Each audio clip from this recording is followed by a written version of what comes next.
ओम श्री गणेशाय। जहाँ कथा नहीं आत्मा की पुकार होती है, जहाँ शब्द नहीं भाव बोलते हैं और भक्ति स्वयं भगवान को खींच लाती है। आषाढ़ मास के 10वें दिन का यह अध्याय भक्ति की परिपक्वता, श्रद्धा की संपूर्णता और समर्पण की पूर्ण आहुति का प्रतीक है। जैसे जैसे कथा आगे बढ़ती है, वैसे वैसे यह दिन हमारे हृदय में ईश्वर के प्रति एक गूढ़ मौन को जागृत करता है, जो शब्दों से नहीं आंसुओं से व्यक्त होता है। इस दिन की कथा हमें उस मोड़ पर लाती है जहाँ भक्त अपने स्वार्थ नहीं बल्कि संसार के कल्याण के लिए भगवान से प्रार्थना करता है।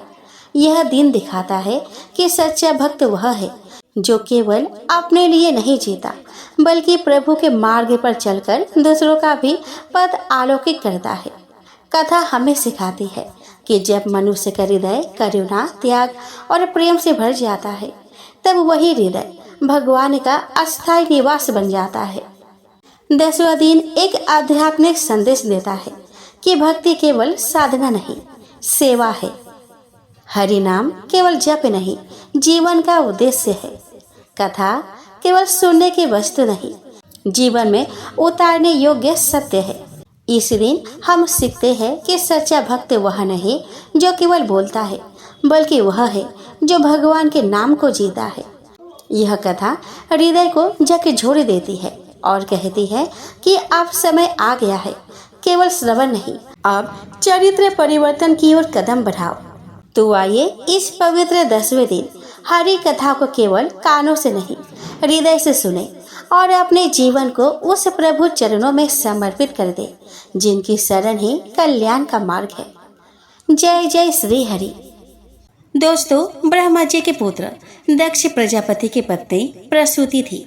प्रसूति ने सुंदर नेत्रों वाली 16 कन्याओं को जन्म दिया। दक्ष प्रजापति ने उनमें से 13 कन्याएं धर्म को, एक अग्नि को, एक समस्त पितृगण को और एक संसार का संहार करने वाले भगवान शंकर को दी थी। उसका नाम सती था। महादेव जी की पत्नी सती थी। महादेव जी की पत्नी सती थी। उन्हें कोई पुत्र या कन्या नहीं हुई क्योंकि सती के पिता दक्ष ने शिव के प्रति सदैव प्रतिकूल आचरण किया था। इसीलिए सती ने युवा अवस्था में ही क्रोधित होकर दक्ष के यज्ञ में अग्निदाह से अपनी जान दे दी थी, जिसका भगवान शंकर को बड़ा शोक हुआ था। भगवान शंकर सती के वियोग में उनके मृत शरीर को उठाए इधर उधर भटकते रहते थे। तब विष्णु ने उनका मोह समाप्त करने के लिए सती के शरीर को अपने चक्र से काट काट कर धरती पर गिराया था।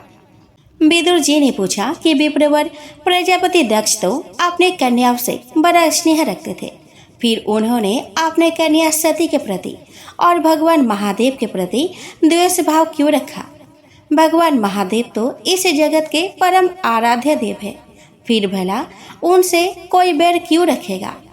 श्री मैत्रेय जी ने कहा कि विदुर जी, एक बार दक्ष प्रजापति ने एक बड़ा यज्ञ किया था। उस यज्ञ में बड़े बड़े ऋषि मुनि, देवगण, अग्नि, वायु और इंद्र आदि एकत्र हुए थे। उसी समय सभा में सूर्य के समान अति तेजस्विता के अहंकार में भरा हुआ दक्ष प्रजापति राजसी वस्त्रों में वहां पे आए। उसे देखकर ब्रह्मा जी और महादेव जी के अलावा सभी लोग उसके आदर सत्कार के लिए उठ खड़े हुए। सभी ने दक्ष प्रजापति को नमन किया, पर ब्रह्मा जी और भगवान शंकर ने उसे नमन तक नहीं किया। वे अपने स्थान पर ही बैठे रहे। दक्ष प्रजापति अपने पिता ब्रह्मा जी का बड़ा सम्मान करता था, परंतु जैसे ही उसकी दृष्टि महादेव पर पड़ी, उसके मन में रोष उत्पन्न हो गया। सभी से सम्मान प्राप्त कर वह अपने आसन पर बैठ गया। महादेव का उसे नमन तक न करना खल गया। उसने कहा कि सभी देवगण और ब्रह्म ऋषिगण मेरी बात सुने। यह निर्लज महादेव समस्त लोकपालों के पवित्र कीर्ति को धूल में मिला रहा है। इसने मेरी कन्या से विवाह किया है, इसलिए यह मेरे पुत्र के समान है, फिर भी इसने मेरा सम्मान नहीं किया। इसे सत्य पुरुषों का शिष्टाचार तक नहीं आता। इसने मेरे सम्मान में उठना तो दूर, मुझे प्रणाम तक नहीं किया। यह सदा अपवित्र रहता है और बड़ा घमंडी है। यह शमशान में नग्न धरंग घूमता रहता है। चीता की भस्म अपने शरीर में लपेटे रहता है। नर मुंडों की माला और अपवित्र हड्डियों को गले में डाले रखता है। यह नाम का ही शिव है।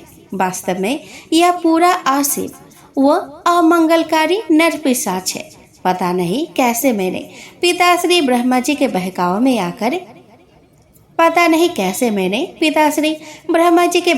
में आकर इसके साथ अपने कन्या को ब्याह दी।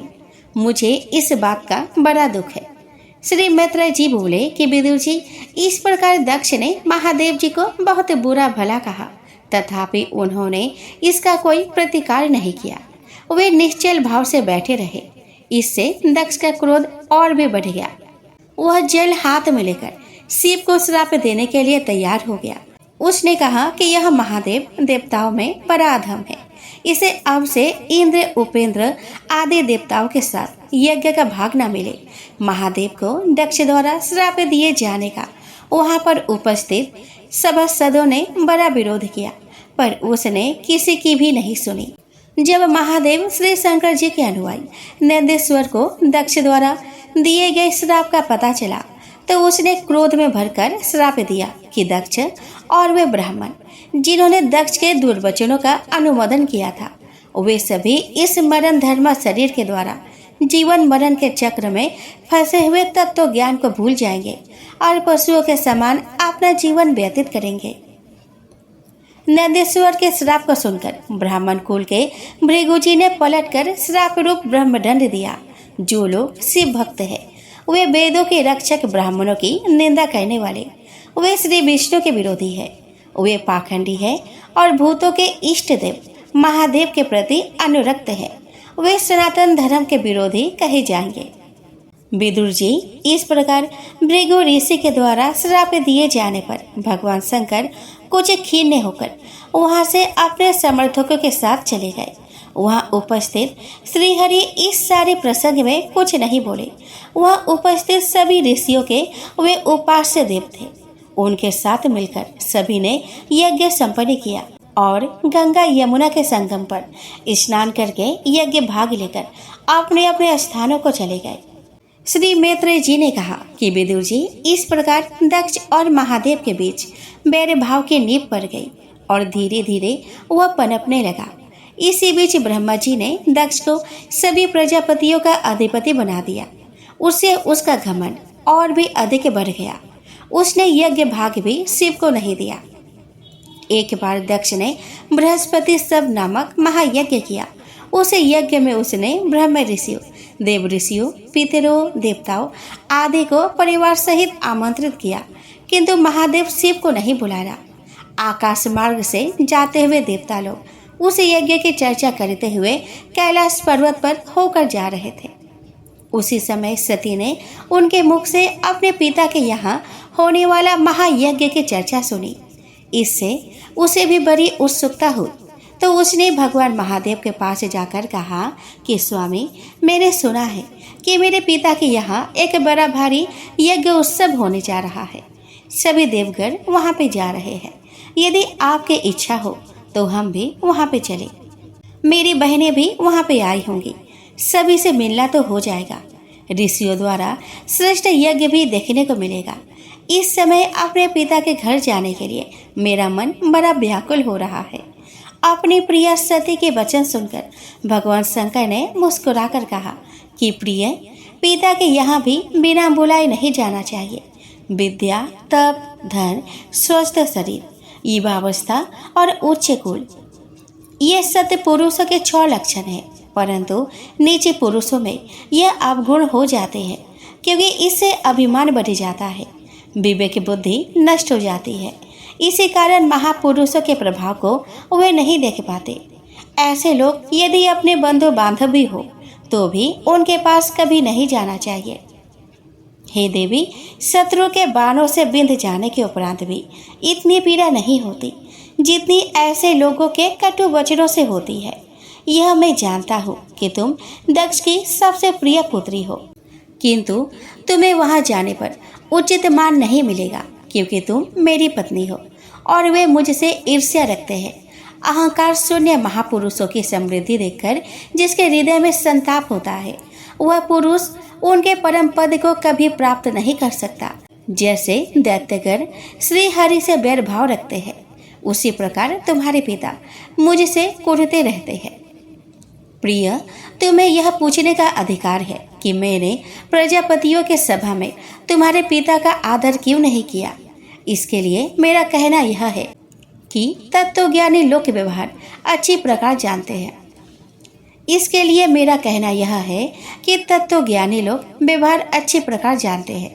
वे अपने अंतःकरण में स्थित परम पुरुष वासुदेव को ही प्रणाम करते हैं। किसी देह अभिमानी पुरुष को वे नमन नहीं करते। इसलिए प्रिय, प्रजापतियों के यज्ञ में मेरे द्वारा कोई अपराध ना किए जाने पर भी जिसने अपने कटु वचनों से मेरा तिरस्कार किया, वह दक्ष यद्यपि तुम्हारा पिता है, फिर भी वह मेरा और मेरे अनुयायियों का शत्रु है। अतः तुम्हें वह कदापि नहीं जाना चाहिए। यदि मेरी बात ना मानकर तुम वहां जाओगे तो तुम्हारे लिए अच्छा नहीं होगा, क्योंकि जब किसी प्रतिष्ठित व्यक्ति का अपने आत्मीय जनों के द्वारा अपमान होता है, तब तत्काल उसके मृत्यु का कारण उपस्थित हो जाता है। श्री मैत्रेय जी ने कहा कि विदुर जी, भगवान श्री शंकर महादेव की बातें सुनकर सती अत्यंत व्याकुल हो गई। उसका मन अपने बंधु बांधवों से मिलने के लिए बेचैन हो उठा, परंतु पति के नाराज होने के भय से वे इधर उधर बेचैनी से घूमते हुए रोने लगी। तब उन्हें व्यथित होते देखकर भगवान ने उन्हें जाने की आज्ञा दे दी। सती भगवान के अनेकानेक पार्षदों के साथ बैल पर सवार होकर अपने पिता के घर चल पड़ी। हजारों शिव भक्त उनका मनोरंजन करते हुए उनके साथ साथ चलने लगे। कुछ समय बाद सती अपने समस्त सेवकों के साथ दक्ष के यज्ञशाला में जा पहुंची। वहां अनेकानेक ब्राह्मण उच्च स्वर में वेद मंत्रों का जाप कर रहे थे। अनेक ब्रह्म ऋषि और देवगण वहां विराजमान थे। वहां पहुंचने पर सती के पिता ने एक बार उनकी ओर देखकर अवहेलना से मुंह फेर लिया। सती के माता और बहनों के अतिरिक्त किसी ने भी उनका सत्कार नहीं किया। इससे सती का मन आहत हो उठा। उन्होंने अपने माता और बहनों के द्वारा दिए गए उपहारों को भी स्वीकार नहीं किया। वे चुपचाप कुछ देर यज्ञशाला में खड़ी रही। अपने पिता द्वारा अपमान होते देखकर सती का हृदय पहले ही आहत था, परंतु जब उन्होंने देखा कि उनके पति का भी कोई यज्ञ भाग वहां नहीं रखा गया है, तो वे दुखी हो उठी। उन्हें पछतावा होने लगा कि बिना बुलाए वे यज्ञशाला में क्यों आई। उन्हें इस प्रकार दुखी होते देखकर उनके साथ आए शिव के गण क्रोधित हो उठे। वे दक्ष को मारने के लिए आगे बढ़ने लगे, तो सती ने अपने तेज से उन्हें रोकते हुए अपने पिता से कहा कि पिताश्री, भगवान शंकर से बड़ा इस संसार में कोई नहीं है। वे सभी देहधारियों के आत्मा है। उनका किसी प्राणी से बैर नहीं है। वे सभी के कारण स्वरूप है। ऐसा कौन है जो उनसे बैर करेगा? आप जैसे अहंकारी लोग ही उनमें दोष ढूंढते हैं, जबकि कोई साधु पुरुष ऐसा नहीं करता। वे तो दूसरों के थोड़े से गुणों में ही अधिक गुण दिखते हैं। फिर आपने कैसे ऐसे महापुरुष पर दोष आरोपण किया है? पिताश्री, जो दुष्ट और मूर्ख मनुष्य इस सभी रूपी शरीर को ही आत्मा मानते हैं, वे ही ईर्ष्यावश ऐसे महापुरुषों की निंदा करते हैं, जबकि महापुरुष उनके इस निंदनीय चेष्टा पर कोई ध्यान नहीं देते। महापुरुषों की निंदा करना उन अभिमानी लोगों को ही शोभा देता है जो स्वयं निंदा के लायक होते हैं, जिनके 2 अक्षरों के नाम शिव का नाम मात्र को उच्चारण करने से जघन्य पाप नष्ट हो जाते हैं। उन्हीं पवित्र कीर्ति मंगलमय भगवान शंकर से आप द्वेष करते हैं। आप उन्हें नाम मात्र के ही शिव समझते हैं। भगवान शिव संसान के देवता है। भूत पिशाच उनके श्री चरणों में लौटते रहते हैं। स्वयं ब्रह्मा जी, श्री विष्णु जी और समस्त देवगण उनके चरण रज को अपने अपने शीश पर धारण करते हैं। वे दुष्ट जनों को पल भर में ही नष्ट करने की शक्ति रखते हैं। आपने मेरे पति भगवान नीलकंठ की निंदा की है, इसलिए आपसे उत्पन्न हुए इस शरीर को आप में नहीं रख सकती। आप भगवान शंकर के प्रति अपराध करने वाले हैं। अतः आपके अंश से उत्पन्न इस निंदनीय देह को रखकर मैं क्या करूंगी? मुझे अपने पर लज्जा आती है कि मैं आपकी पुत्री हूँ। महापुरुषों का अपमान करने वाले के घर में जन्म लेना भी महापाप है। धिक्कार है मुझे अपने इस जीवन पर। विदुर जी ऐसा कहकर सती ने भगवान शंकर का स्मरण किया और उनसे क्षमा प्रार्थना करते हुए यज्ञ की अग्नि में कूद पड़ी। उनका शरीर सहसा दहक उठा। सभी देवगण और ऋषि मुनियों ने सती का देह त्याग देखा तो वे घबराकर उठ खड़े हुए, परंतु तब तक बहुत देर हो चुकी थी। सती के देह धो धो कर जल उठी। सती के परिजनों ने देखा तो वे हाहाकार करते हुए यज्ञ वेदी की ओर दौड़े। वहां पर भयानक कोलाहल फैल गया। यज्ञ भ्रष्ट हो गया। सब ओर ध्वनि सुनाई देने लगी। हाय, दक्ष के दुर्व्यवहार से कुपित होकर देव आदिदेव महादेव के प्रिय सती ने यज्ञ कुंड में कूदकर अपने प्राण त्याग दिए। उसी समय शिवगणों ने दक्ष को मारने के लिए आक्रमण किया, परंतु तभी महर्षि भृगु ने यज्ञ को बचाने के लिए और दक्ष की रक्षा के लिए अपरिंतम रक्ष मंत्र का उच्चारण करके दक्षिणा अग्नि में आहुति दी। तो यज्ञ कुंड से हजारों तेजस्वी देवता अस्त्र शस्त्र लेकर प्रकट हुए और उन शिवगणों के सामने आ गए। उन ब्रह्म तेज से संपन्न देवताओं ने उन्हें रोका तो वे शिवगण पीछे हट गए और वापस लौट गए। श्री मैत्रेय जी ने कहा कि विदुर जी, जब महादेव जी को देवऋषि नारद द्वारा यह समाचार मिला कि भगवती सती ने दक्ष द्वारा अपमानित होकर अपने प्राणों की आहुति दे दी है और भृगु ऋषि द्वारा अग्नि से उत्पन्न देवताओं ने शिव के गणों को भगा दिया है, तो भगवान शंकर को बड़ा दुख हुआ। वे क्रोधित होकर उठ खड़े हुए। उन्होंने अपने जटाओं की एक लट उखाड़कर उसे धरती पर पटका। उसके पटकते ही उसमें से एक विशाल प्राणी प्रकट हुआ। उसके 1000 हाथ थे और 3 नेत्र थे। उसके गले में रूंडे मूंडों की मालाएं पड़ी थी। उसका चेहरा बड़ा भयानक था और नुकीले दांत बाहर की ओर निकले हुए थे। उसने झुककर भगवान महादेव को नमन किया और उनसे पूछा कि उसके लिए क्या आज्ञा है। इस पर महादेव ने उससे कहा कि वीरभद्र, तुम मेरे अंश से उत्पन्न महाकाल के सदृश वीर हो। जाओ, उस नर पिशाच दक्ष के यज्ञ का विध्वंस करो और उस दक्ष को मार डालो। महादेव की आज्ञा पाकर वीरभद्र ने भगवान शिव की परिक्रमा की और भयानक अट्टहास किया। उसके सिंह गर्जना से सारी दिशाएं कांप उठी। पर्वत की चट्टानें टूट टूट कर गिरने लगी। वीरभद्र ने एक विशाल त्रिशूल को ऊंचा किया और दक्ष प्रजापति की यज्ञशाला की ओर चल दिया। उसके साथ साथ शिव के सैकड़ों गण तरह तरह के अस्त्र शस्त्र लेकर उसके पीछे पीछे चल पड़े। उनके चलने से धरती दहल उठी और आकाश में मानो काली आंधी उबरने लगी। भयानक शोर होने लगा। दक्ष के यज्ञशाला में भृगु आदि जो ऋषिगण बैठे थे और देवगण तथा प्रजापति दक्ष के परिवार वालों के साथ यज्ञ कर रहे थे।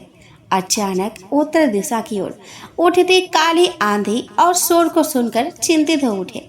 इससे पहले कि वे संभल पाते, वीरभद्र, नंदीश्वर और शिव के हजारों विचित्र विचित्र चेहरे वाले गण शोर मचाते हुए यज्ञशाला पर टूट पड़े। उन्होंने यज्ञशाला और पाकशाला को तहस नहस कर दिया। ऋषियों को पकड़ पकड़ कर मारना प्रारंभ कर दिया। नंदीश्वर ने भृगु ऋषि के मूछ दाढ़ी नोच डाली। देवगण और अन्य ऋषिगणों के साथ वहां उपस्थित दक्ष के परिजन अपनी अपनी जान बचाने के लिए वहां से भागने लगे। वीरभद्र ने यज्ञशाला को घेरकर दक्ष को पकड़ लिया और उसके गर्दन काटकर उसका सिर यज्ञ की अग्नि में फेंक दिया। उसमें मल मूत्र डाल दिए। सब तरह कोलाहल मचा था। दक्ष के पड़ते ही वह रोना पीटना प्रारंभ हो गया। शिव के गणों ने भग देवता को धरती पर पटक कर उसकी आंखें निकाल ली, क्योंकि दक्ष जब महादेव जी को श्राप दे रहा था तब उसने दक्ष को अपने नेत्रों से इशारा देकर उकसाया था। उन्होंने पूछा के दांत तोड़ डाले, क्योंकि जब दक्ष ने महादेव जी को गालियां दी थी तब वह दांत फाड़ कर हंस रहा था। दक्ष यज्ञ को विध्वंस कर और दक्ष को मारकर वीरभद्र और अन्य शिवगण कैलाश पर्वत पर लौट गए। श्री मैत्रेय जी ने कहा कि विदुर जी, दक्ष यज्ञ विध्वंस और दक्ष प्रजापति के वध का समाचार देने वाले देवगण ब्रह्मा जी के पास पहुँचे और दुखी होकर वहाँ के महाविनाश का वर्णन करने लगे।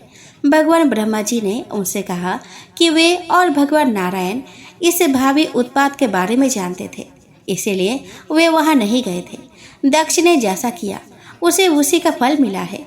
उसे भगवान महादेव और देवी सती का अपमान नहीं करना चाहिए था।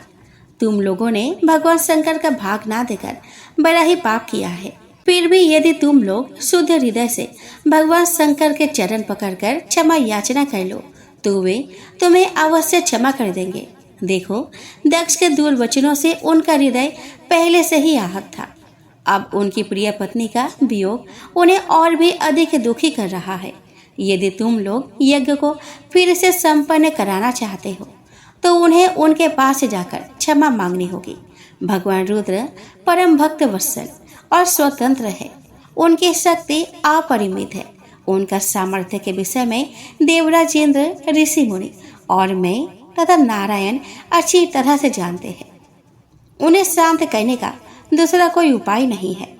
ब्रह्मा जी के ऐसा कहने पर देवताओं का साहस अकेले भगवान शंकर के पास जाने का नहीं हुआ।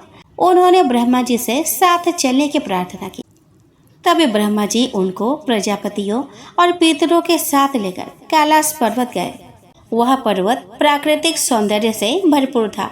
विविध प्रकार के सुगंधित पुष्पों और झरनों की कलकल से पूरा प्रदेश मधुरिम हो रहा था। वह नंदा और अलकनंदा नाम की दो नदियां बहती थी। कैलाश पर्वत के तल में मान सरोवर का निर्मल जल असंख्य कमल के पुष्पों से भरा रहता था। अलकापुरी के जैसा ऐश्वर्य और सौंदर्य वहाँ चारों ओर बिखरा हुआ था। शुभ्र धवल हिम शिखरों की शीतल छाया वह सर्वत्र फैली थी, परंतु इस समय वहाँ का सारा वातावरण शोक में डूबा हुआ था। वहाँ एक विशाल वट वृक्ष के नीचे देवगण ने भगवान शंकर को शांत भाव से आंखें बंद किए बैठे देखा। उनके गण वहाँ चारों ओर बिखरे हुए उनकी सेवा में तत्पर थे। लोकपालों सहित समस्त देवताओं और मुनियों को वहाँ आया जानकर भगवान शिव ने अपनी आंखें खोली और प्रश्न सूचक दृष्टि से उनकी ओर देखा। सभी ने आगे बढ़कर दंडवत करते हुए उन्हें प्रणाम किया। ब्रह्मा जी चुपचाप शांत खड़े रहे। भगवान शंकर ने देवगणों और मुनियों की ओर ध्यान न देकर स्वयं हाथ जोड़कर ब्रह्मा जी को नमन किया और उन्हें अपने निकट बैठने के लिए आसन दिया। ब्रह्मा जी ने भगवान महादेव से कहा कि हे देव आदिदेव, आप संपूर्ण जगत के स्वामी हैं। इस सृष्टि के बीज पुरुष पर ब्रह्म आप ही है। आप ही शुभ कर्म करने वालों को मोक्ष पद देने वाले हैं और पापियों को नरक में डालने वाले हैं। जो लोग आपके चरणों में समर्पित होते हैं उनकी आप रक्षा करते हैं, परंतु जो दुख आपको इस समय सता रहा है हम उसकी पूर्ति नहीं कर सकते। सती का देह विसर्जन निश्चय ही शोक देने वाला है। हे देव, आप अपने ही लीला से जगत की रचना, पालन और संहार करते हैं। हे प्रभु, आप सर्वज्ञ है। परम पुरुष भगवान की माया ने आपको स्पर्श तक नहीं किया है। यदि कोई कर्मवश अपराध कर बैठता है तो आप उसे बुद्धिहीन समझकर क्षमा कर देते हैं। आप सबके मूल आधार है। आप ही संपूर्ण यज्ञों को पूर्ण करने वाले हैं। यज्ञ भाग पाने का आपको पूर्ण अधिकार है। दक्ष ने आपका यज्ञ भाग न देकर बुद्धिहीनता का परिचय दिया है। इसी कारण उसका यज्ञ आपके द्वारा नष्ट हुआ है। हे भोलेनाथ, इन सभी ऋषि मुनियों की इच्छा है कि आप यज्ञ का पुनरुद्धार करें और दक्ष को पुनर्जीवित करें। महर्षि भृगु की दाढ़ी मूछें फिर से आ जाए तथा जिन यजमानों को चोट पहुंची है वे फिर से ठीक हो जाए। यह चाहते हैं कि विध्वंस हुआ यज्ञ फिर से पूर्ण हो और आपको यज्ञ का पूरा भाग मिले।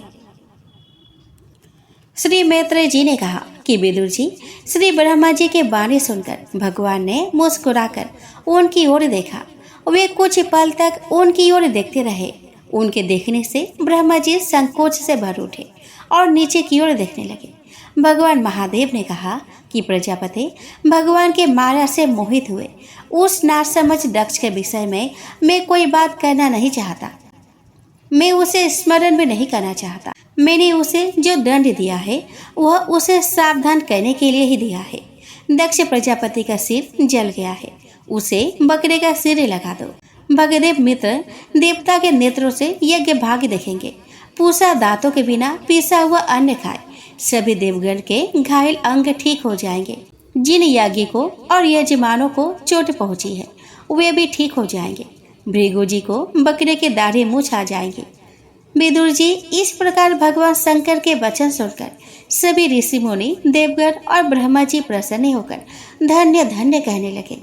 फिर सभी ने भगवान शंकर से यज्ञ भूमि में पधारने की प्रार्थना की, जिसे उन्होंने स्वीकार कर लिया। ब्रह्मा जी उन्हें अपने साथ लेकर दक्ष के यज्ञशाला पहुंचे। वहां यह देखकर उन्हें घोर आश्चर्य हुआ कि भगवान शंकर ने जैसा जैसा कहा था उसी प्रकार सारे कार्य स्वतः ही संपन्न हो गए। रुद्रदेव पर दृष्टि पड़ते ही बकरे का सिर वाला दक्ष उनके सामने आया और सिर झुकाकर उनसे क्षमा मांगते हुए उनकी स्तुति करने लगा और अपनी मृत बेटी के लिए रो रो कर अश्रु बहाने लगा। वह बोला कि भगवान, मैंने आपका बड़ा भारी अपराध किया है। मैं क्षमा के लायक नहीं हूँ। मैंने आपके महान तत्व को नहीं जाना, आपको अपशब्द कहे, किंतु आपने अपने मुख से एक भी शब्द नहीं कहा। आपने मुझे नीचे जानकर भी मुझे अपने करुणा से उबार लिया। आप मुझ पर प्रसन्न हो और मेरे जघन्य अपराध को क्षमा करें। मैं अपनी पुत्री की आत्मदाह के पाप का भागी हूँ, उससे मुझे अऋण करे।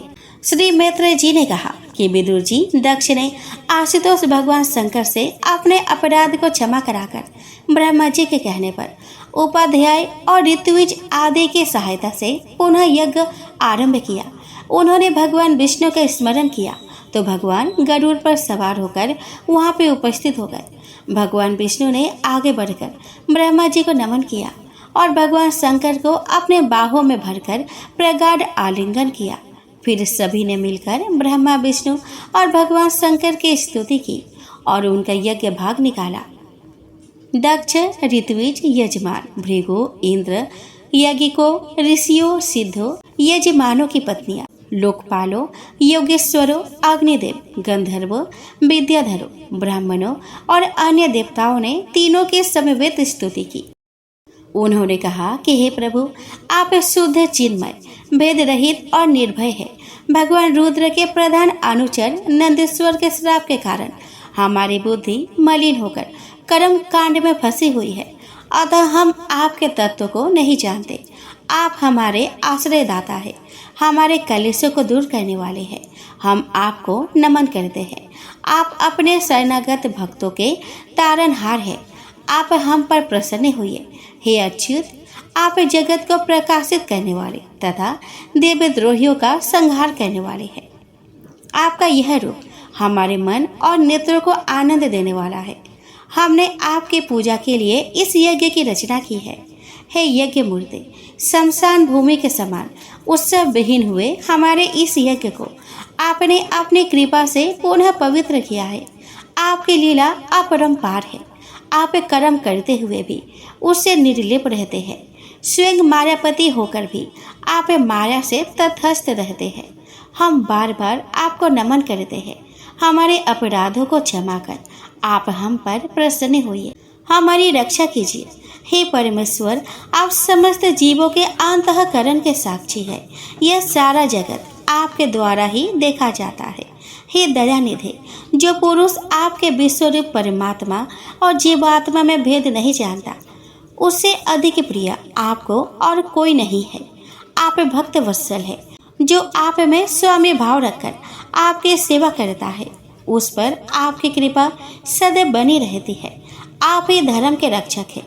आपका रूप निर्गुण भी है और सगुण भी, अतः आपके सत्य तत्व का ज्ञान हम जैसे बुद्धिहीन लोग नहीं जान पाते।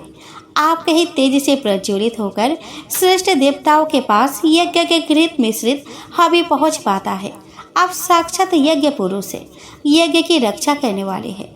अग्निहोत्र, दर्श, पूर्णमास, चतुर्मास और पशु सोम, ये 5 प्रकार के यज्ञ आपके ही स्वरूप है।